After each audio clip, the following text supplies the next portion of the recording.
అదే RTV app వార్తల్ని క్షణాల్లో చదివే అవకాశం ఉంటుంది. ఒక న్యూస్ పేపర్, ఒక టెలివిజన్ ఛానల్ మీ చేతుల్లో ఎప్పుడూ ఉంటాయి. వాజ్పేయి గారి యొక్క 100వ వసంత సంవత్సరం ఇప్పుడే విగ్రహ ఆవిష్కరణ జరిగింది అందరి సమక్షంలో. అది నగరం నడిబొడ్డున.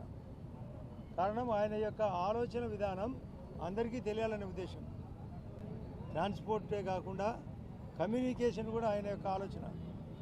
మంచి మాటకారి, కవిత్వం చెప్పగలడు, అందరినీ ఒప్పించగలడు, సాత్వికుడు. పోఖ్రాన్ సందర్భంగా ప్రపంచమే ఆశ్చర్యపోయింది. 3 సార్లు ప్రధానమంత్రి, మొత్తం 13 సార్లు పార్లమెంట్లో ఉన్నాడు, 11 సార్లు లోకసభ, 2 సార్లు రాజ్యసభ. ఏది ఆలోచన చేసినా ప్రపంచానికే గొప్ప ఆదర్శవంతుడు. అందుకే ఆయనకు భారతరత్న ఇవ్వడం కూడా జరిగింది. భారతరత్న రాజకీయ నాయకులకు ఇవ్వడం చాలా అరుదు. ఆయన ఉండగానే భారతరత్న అవార్డు వచ్చింది. కాబట్టి అటువంటి నాయకుని మనం అందరం గుర్తుపెట్టుకోవాలా. ఈరోజు మోడీ గారు కూడా ఒక వచనం చెప్పినాడు. ఆయన్ను స్ఫూర్తిగా తీసుకొని 21వ శతాబ్దంలో మనం ముందుకు పోవాలంటే అందరం ఆయన్ను ఫాలో కావాలా. ముఖ్యంగా బీజేపీ పార్టీ, ఇక్కడ ఎన్డీఏ కూటమి కూడా ఉంది. ఇక్కడ కూడా ఎన్డీఏ కూటమి కూడా వాజ్పేయి గారిని దృష్టిలో పెట్టుకొని, మోడీ గారి ఆదర్శాన్ని దృష్టిలో పెట్టుకొని, చంద్రబాబు ఆలోచన దృష్టిలో పెట్టుకొని, పవన్ కళ్యాణ్ గారి యొక్క ఆలోచన దృష్టిలో పెట్టుకొని పాలన చేయాలి. జగన్మోహన్ రెడ్డి పాలన అంతమైంది.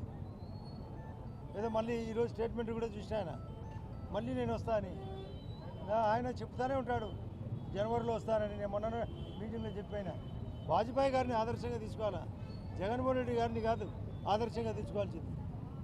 ఇష్టం వచ్చినట్టు అంగళ్ళు పెట్టి సూపర్ మార్కెట్ ఎదురుగా ఉంది మోర్ మార్కెట్ అని, అట్లా మోర్ మార్కెట్ పెట్టిన వ్యక్తి కాదు కావాల్సింది. వాజ్పేయి లాంటి వ్యక్తి కావాలా, మోడీ గారి లాంటి వ్యక్తి కావాలా.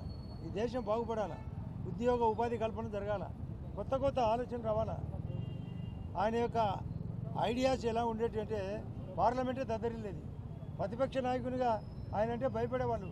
అటు ఇందిరాగాంధీ కానీ మరియు అంతా ఏ కాంగ్రెస్ లీడర్ కూడా ఆయన అంటే భయపడేవాడు. ఆయన జనసంఘ్ పార్టీకి అధ్యక్షుడిగా ఉన్నాడు. అంతేకాకుండా బీజేపీ పార్టీని వ్యవస్థాపకుడు కూడా. జనతా పార్టీలో విలీనం చేయడమే కాకుండా తిరిగి బీజేపీ పార్టీ స్థాపించినవాడు. అద్వానీ గారే ఆయన ఒప్పుకొని ప్రధానమంత్రిని చేసిన వ్యక్తి.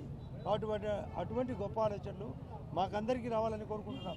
ఈ దేశానికి రావాలా, ఈ పార్టీకి రావాలా, ఈ పార్టీ పరిగెత్తాలా. ఇక్కడ కూడా ఎన్డీఏ కూటమి మరింత సమర్థవంతంగా పనిచేయాలి. చాలా విషయాలు ఉన్నాయి. రాజకీయంగా కంటే కూడా మేమందరం ఆయన ఆదర్శంగా తీసుకొని, మోడీ గారు కూడా ఆదర్శంగా తీసుకొని ఈరోజు కూడా ఎన్డీఏ మీటింగ్ జరుగుతుంది.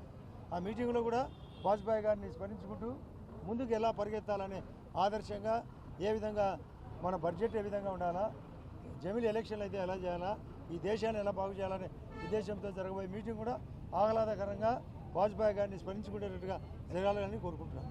మరిన్ని వీడియోస్ కోసం ఛానల్ ని సబ్స్క్రైబ్ చేయండి. లేటెస్ట్ అప్డేట్స్ కోసం వాట్సాప్ ఛానల్ ని ఫాలో చేయండి. అండ్ లింక్ డిస్క్రిప్షన్ లో ఉంది.